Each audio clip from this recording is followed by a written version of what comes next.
Doug Macgregor is a retired U.S. Army colonel, the author of the book Margin of Victory, and a frequent guest on this show. Colonel, thanks so much for coming on. So put this into perspective. You have a hot war, what certainly appears to be one going on right to the south of us in Mexico, and you have something of a stalemate all of a sudden going on in Syria. Washington is paying attention to the latter, not the former. Why? Well, Fallujah on the Rio Grande doesn't seem to interest them very much.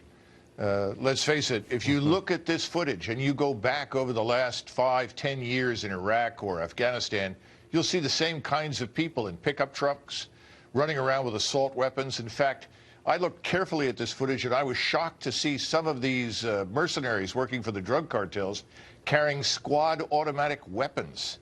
This is weaponry you would only find in the U.S. Army and the Marine Corps. They completely outgunned the opposition.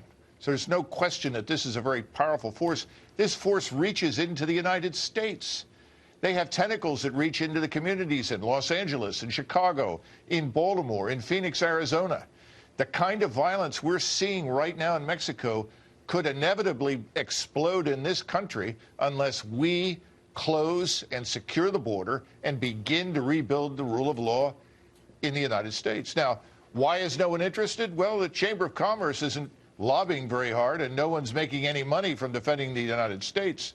But there are a lot of powerful lobbies who are very interested in enriching senators and congressmen who are willing to keep U.S. forces in Syria. So what would you say to a U.S. senator, Republican or Democrat, because they're on this subject, I would say equally guilty, who is spending all of his time worrying about the Kurds and Iran and Syria and ignoring what's happening, just south of Texas? Their collective indifference to the American people and the security of this country is not going unnoticed.